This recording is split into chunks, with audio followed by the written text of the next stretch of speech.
Happy to kick off the content GOVTalks. Thank you for giving us your time. This is a really good session, and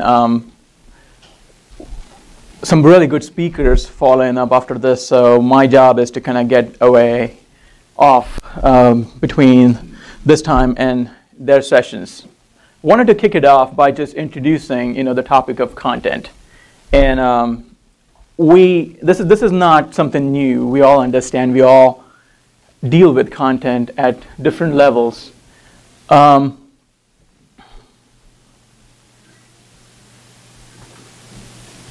Clicker's not working. Oh well. So let me start with some trivia. I'm assuming everyone has heard this meme that has been going around for a while. Content is king. Can someone tell me who said that? You're going to win a GeorgiaGov t-shirt.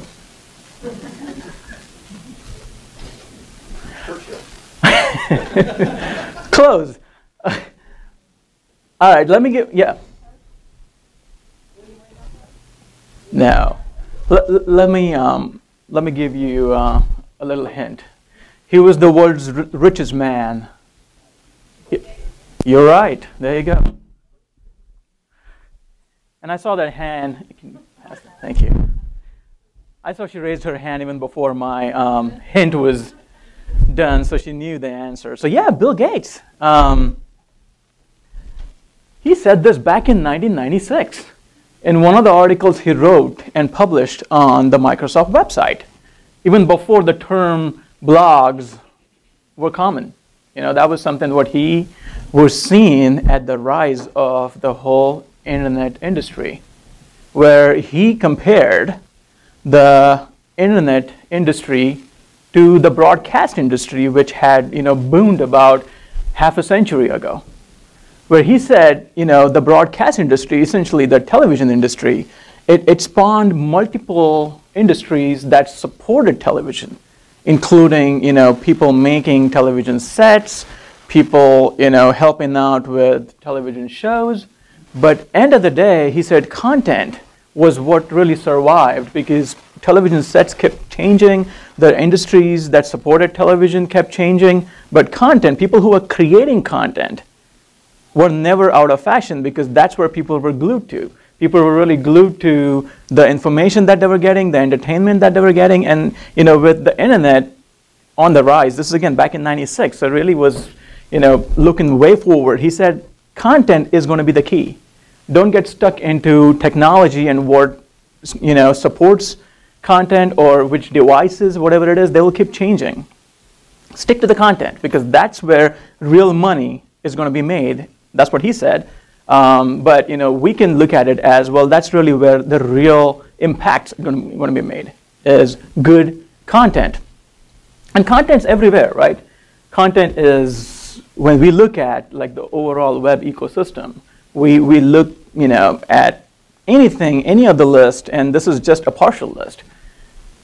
All we see is content. Now, I'm not saying this is all good content, but indeed it is content all around us. So it's hard to miss any message, any piece of communication that is being targeted to us or any other user that a company has to communicate to. My favorite definition of content is by an information architect called Jared Spool. If you have not heard of him, I absolutely encourage you to look him up. He has some very nice, very clever things to say about how we structure information for websites. So he says content is what your users need right now. Everything else is fine, but content is that one thing that your users are in search of. So regardless of content being smeared across so many channels and platforms, that phone number is the most important piece of content that your user's looking for, and if they can't find it, then you're not doing your job as content creator or content manager. And that urgency is now clear with internet, because at least with the broadcast, people used to wait for their show to come up. Now, if they don't see it on your site, they're going to move on to something else. They might find a wrong piece of information, but they will still look for whatever that matches what they're looking for. And that's, again, something, our responsibility is make sure that they don't find any wrong piece of information, any incorrect information. Now, the road is not always paved, right, for someone seeking something and how they need to reach it. They all look for their own path. They all make their own path towards finding what they're looking for. If they think they're on the right path, users don't mind clicking. We always hear about, well, you shouldn't really have content more than certain amount of clicks away. Well, if they think they're on the right path, they will keep clicking because they feel like they are achieving something, they're reaching somewhere. So if they can't find it, they can always ask, they can always search. There are multiple ways that people look for content now. So for example, if Dorothy was in Atlanta and she was looking for some nice barbecue, and if she had asked me, hey, where can I find some nice barbecue? I would say, go to Yelp. Why? Because Yelp is this website, as most of us know, where they aggregate content. They find content from multiple sources, from businesses, from people, and then they put it all together. They mesh it together. So from a bird's eye perspective, I can see where all good barbecue restaurants are. These are like the top 10 restaurants up there. I can look up their names. I can kind of see some basic information. I can also see that it's been, something's been reviewed by 2 or 3 of my friends, right? So I know that somebody who I know has been there. And if something really appeals, I can find a little more information about it. Now, if we look at this page right now, what do we define as content? It's really anything that we're looking for, right? If I'm just looking for, hey, is FatMat open right now? I can go, well, it's right there. Yeah, opens at 11:30 a.m. and that's their operation time. If I want to call them, it's right up there, right? If I want to see some real photos, this is not pictures uploaded by the business, but it's user-driven content. So this is another aspect where now we have to deal with not just content generated by organizations, but also generated by users, and how that aligns with the rest of our message, our content. So, end of the day, if your content is set right, that results in a good user experience. Everyone's happy, right? And this is kind of like where, even though there are multiple users on the same road, they might not be looking for the same thing. So no 2 users coming to your website might be looking for the same thing. They might be looking for 2 different things. And that's how we turn to our analytics to get a sense of what users are looking for, what they are clicking on. If they're not clicking on something, they might be searching something. So you could look at what your search results are telling you. If they're searching for something, clearly they can see it and they can click on it. That's the reason they're searching for something. So there are so many ways we get some hints on what our content needs to be and needs to say. Now, this was just a user experience going through Yelp, right? That's why it's all happy. They're all happy after some barbecue. But let's go back here a little bit.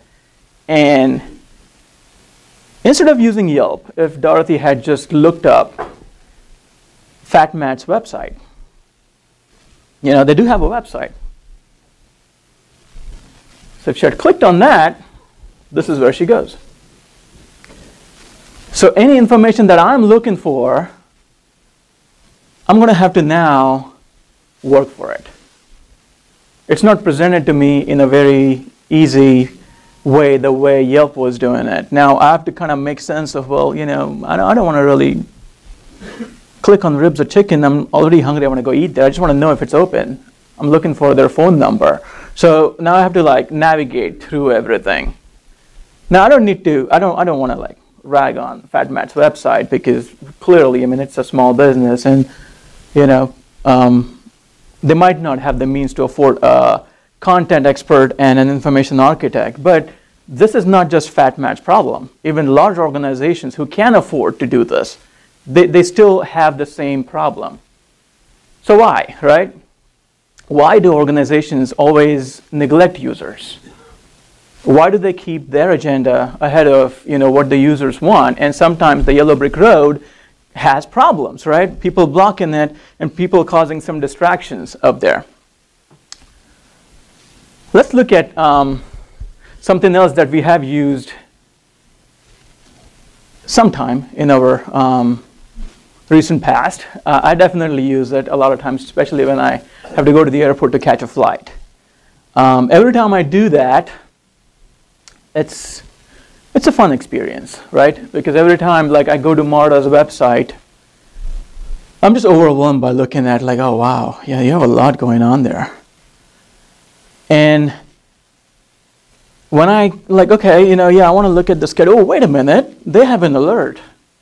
I just want to make sure what this alert is, because I'll be riding Marta and I don't want to be stranded and miss my flight. So I leave my task aside and then I'm distracted by the alert.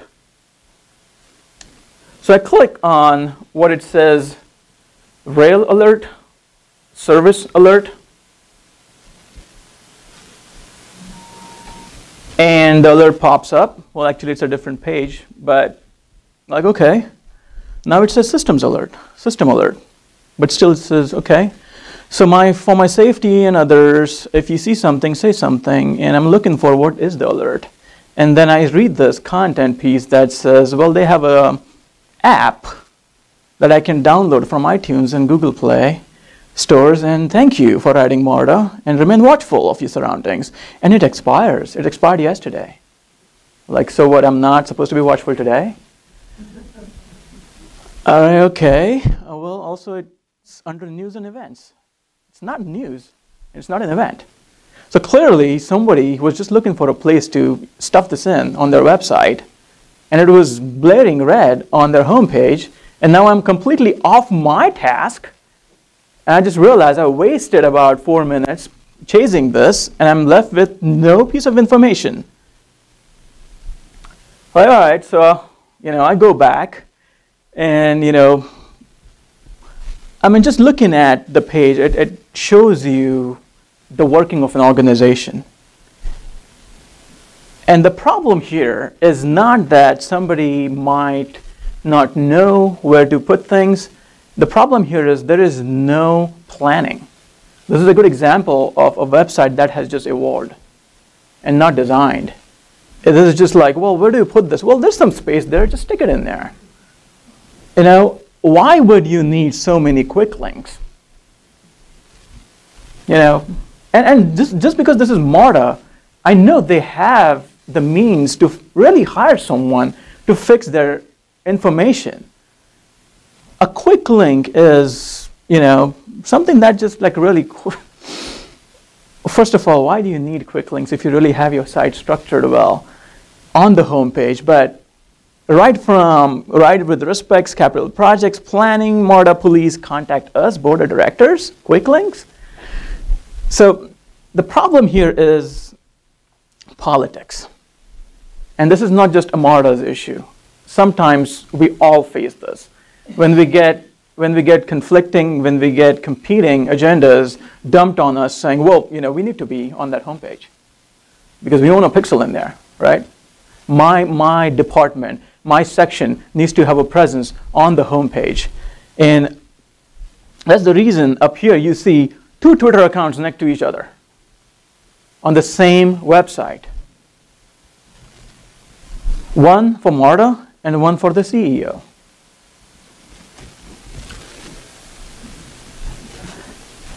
So at some point, I guess, we have to realize that the territorial aspect of content needs to end because content and politics don't mix. Content has its own place, and it is proven by the merit of the value of that content. If people are clicking on it, if people are reading it, if people are searching for it, it needs to stay. If it is just a piece of hoarded content because somebody created it 10 years ago and someone was just too lazy to delete it, or it was just an oversight, and it just needs to go. It needs to be simple, and your website really will be a lot more usable. Don Norman, if you all have heard, is an interaction designer and has written some wonderful books like Design of Everyday Things. And I really love what he says, like where knowing how people use something is essential because you're essentially designing for people, right? You're not designing for your organization. That's not a website, it's an intranet. But when you have a website for your end users, for your consumers, for constituents, we need to kind of structure, we need to have the website geared towards how they use it, how they will be using that content. And the easier we make content, the accessible we make content, the user experience is just going to be equally delightful for them. Borrowing a piece from Don Norman's book, I really like what he said in his book, Design of Everyday Things, where he talks about, this one piece that we interact with every day. Like we don't need to always call interacting with design if it's something's on our iPad or on a computer, right? Little things around us are all designed. Like what he says, like when you approach a door, the handle gives you an idea if you're supposed to pull it or push it. Like we don't think about it because it's so rooted in us. When we see a certain handle, we know to push it or to pull it. So, I don't need to introduce this. We have this. How many of you think this is salt? Just a raise of hands. Okay. How many of you think this is salt? All right, cool. So the point that Don makes is that it doesn't matter what we think. What he says that it matters is the person who fills these, what that person thinks, which is salt and which is pepper. So we need to kind of have our content such that the guesswork really should be out of question. But we don't, right? If we see something that needs a little more clarification, instead of going back and making it simpler, we make it even like, okay, now we have salt and pepper written on it. So we're really kind of just, relying on people who could either understand that language or in our speak, we're not making this accessible, right? How many times have we seen websites having images or as content managers uploading images without adding an alt text to it, right? The text that explains what the image is. So clearly somebody who understands what salt and pepper is going to be able to use it. But talking from an image perspective, from an accessibility perspective, if someone is not able to see an image, and if there is no descriptive text to that image, all that browser is going to read out to them is image or file name, right? So we are making the content absolutely not accessible and hard to use.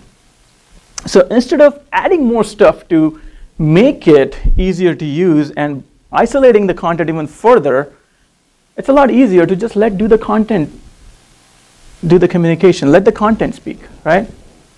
We don't need anything. We don't need labels. We don't need anything. Anyone who knows salt and pepper can see it and they can use it. Take the guesswork out of the equation.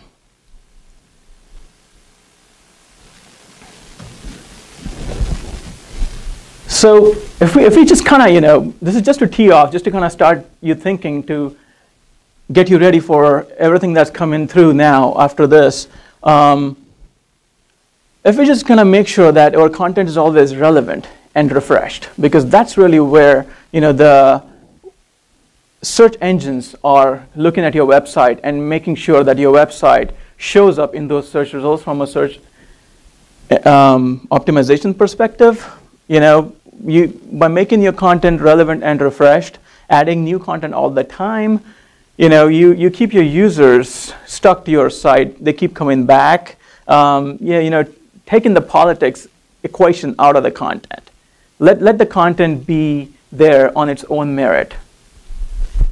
I know it's a little tough, but if you can then sell it, really it makes a big difference for your website. Always have accessible content. We have a very detailed session on SEO and accessibility later, so you'll know a lot more about how to do that. But every time you add any piece of content, always ask, is this going to be accessible? Does this image have a descriptor to it? Is this PDF something that has been converted to a PDF from its native version and something that is not scanned? Because a scanned PDF, you may as well just have a blank PDF. Computers don't really read them well. So if someone's looking for something, searching for something, there's no way, if the file name is not descriptive, that the PDF will show up in those results. And again, at the end of the day, everything is still revolving around content.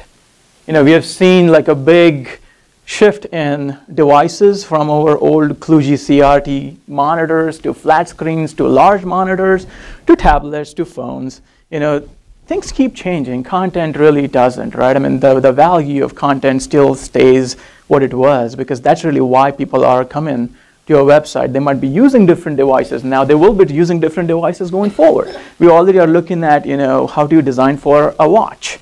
We're already looking at how to design for, devices that are coming there on the horizon. We don't know what they are going to be, but we know what's going to be on them.